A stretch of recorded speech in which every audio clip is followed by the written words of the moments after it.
Welcome to the lecture. If you want to become certified Solidworks professional and you want to accelerate your career, you want to stand out on the job interview, you have to pass Solidworks certification exam. How to take this exam and how to pass this exam, find out on the end of this lecture. If you find this video useful, click like and subscribe.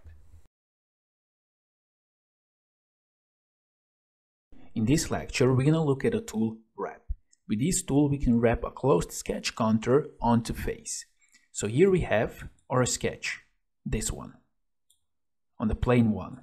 So it must be closed sketch, like we see it is. And we're gonna wrap this sketch onto this face here. So let's go and let's show how to do that. Let's go to Features tab, and here we have a tool wrap.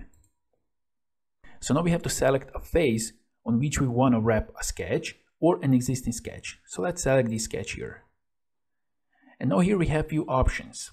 What we can do, we can emboss this sketch, we can deboss, or we can scribe. So first let's go with emboss. Here we have to choose on which face do we want to wrap this sketch. So let's choose this face. And now we can see the preview. And here we have a thickness. So we can go, for example, with 5 millimeters. And let's click OK.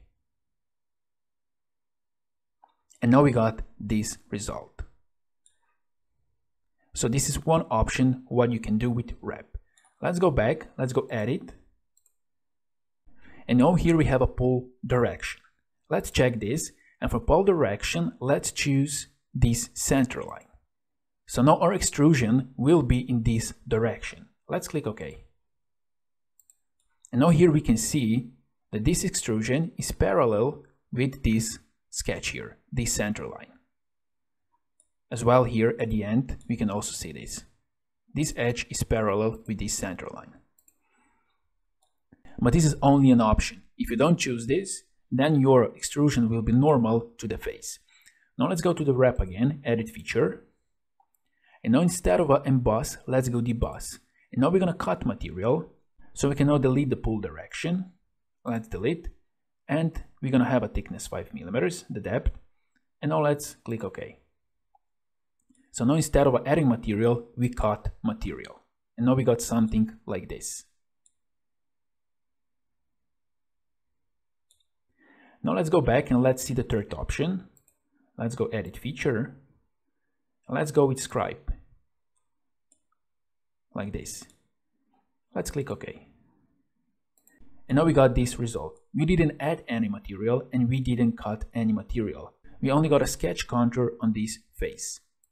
So you can see this is one face and this is second face. So this is how you can use a wrap tool. You can deboss, emboss, or scribe a sketch onto face. Hey, my name is Alan. Thank you for watching this lecture. Please like and subscribe if you like the video. If you want to become a Solidworks professional, if you want to earn a Solidworks official certificate, then you have to pass Solidworks certificate exam. This can help you to get a better job, to negotiate a better salary, and to accelerate your career. In order to earn Solidworks certificate, you have to pass the exams. I have courses that can prepare you for the exams. I have enrolled over 30,000 students. The rating I have per professional exam is 4.9. I have preparation for Solidworks Professional, finite element analysis, surface, sheet metal, and drawings. In courses, you will find all of the tools explained. You will find exercises, examples, and samples exam, the similar one you can find on the real exam. Right now, I have a special offer, and this is if you buy one course for $10, you will get one course for free that you want. As well, if you refer any course to someone else, you can earn 50% per course. This way you can make passive income. So if you want to get Solidworks certifications and you want to prepare for those exams, click the link below, check my website, and like and subscribe this video.